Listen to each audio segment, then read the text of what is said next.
ጤና ይስጥልኝ ተመልካቾቼ ዛሬ ይዤላችሁ የቀረብኩት ምርጥ የከረሜላ ፈንድሻ ነው እንደምትወዱት እርግጠኛ ነኝ አሁን ወደ አሰራሩ እንሄዳለን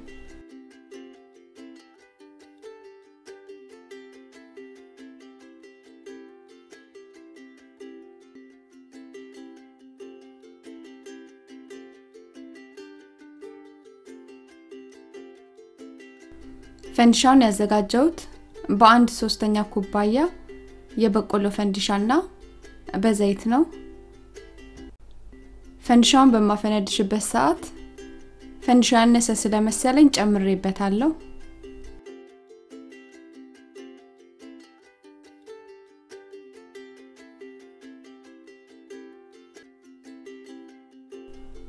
ለከረሜላው የተጠቀምኩት 1 ኩባያ ስኳር ግማሽ ኩባያ ኮርን ሲረፕ 3/4ኛ ኩባያ ቅቤ 1 ሻይ ማንኪያ የቀረፋ ዱቄት በጣት የቆንጠሬ ጨውና ሩብ ሻይ ማንኪያ ቤኪንግ ሶዳ ናቸው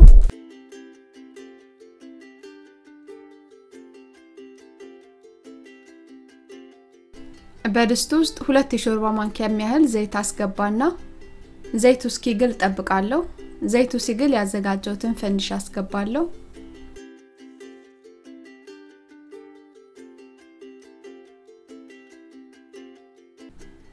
ፈንድሻ በጣም ያነሰ ስለመሰለኝ ጨምሬበታለሁ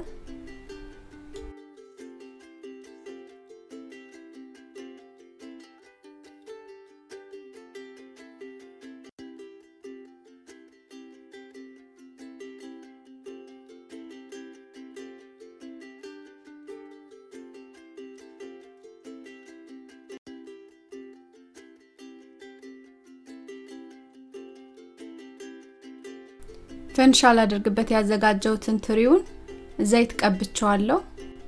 ትሪውን ዘይት የቀባውበት ምክንያት ከረሜላውን በማደርግበት ሰዓት ከትሪው ጋር ተጣብቆ እንዳያስቸግረኝ ነው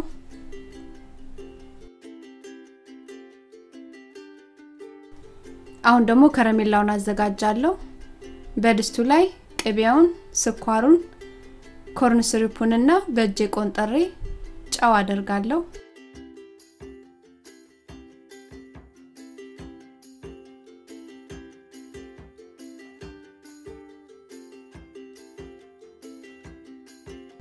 አሁን ደግሞ የቀረፋ ዱቄቱን አስገባለሁ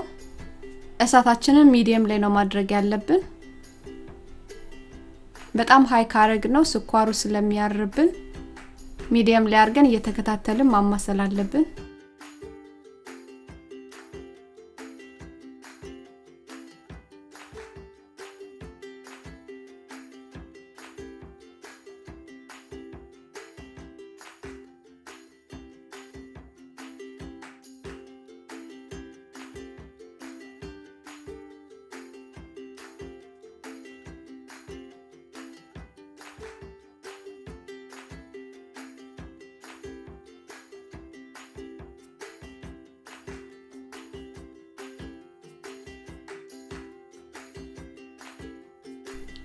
ስኳሩ እንደዚህ ትክትክ ሲልልን እሳታችንን እስከ መጨረሻው እንቀንሰውና ያዘጋጀነውን ቤኪንግ ሶዳ እናስገባለን ቤኪንግ ሶዳ በመናደርግበት ሰዓት በጣም መጠንቀቅ አለብን እሳታችን ሃይ ከሆነ ሊገነፍልብን ስለሚችል ጥንቃቄ ያስፈልጋል ከረሜላውን ልክ እሳቱን እንዳጠፋን ቶሎ ብለን ሳይቀዘቅዝ ፈንድሻው ላይ ማድረግ አለብን ከዛ ሙሉ ለሙሉ እናዋሃዳቸዋለን በጣም መፍጠን አለብን ከረሜላው ሳይቀዘቅዝ ፈንድሻው ትንሽ ወደ ቡናማነት ከለር እንዲሄድ ከፈለግን ኦቨን ውስጥ ማስገባት እንችላለን ኦቨናችንን 350 ወይ 180 አድርገን ለ20 ደቂቃ ማብሰል እንችላለን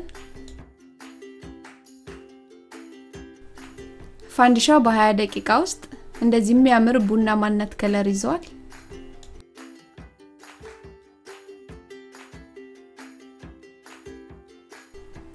ኦቨን ሳንጠቀምም ስኳርና ፈንድሻውን በቤት ውስጥ አየር ብቻ ማድረቅ እንችላለን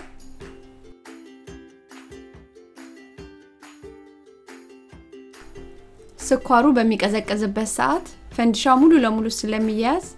በእጃችን እያላቀቅን መለያየት አለብን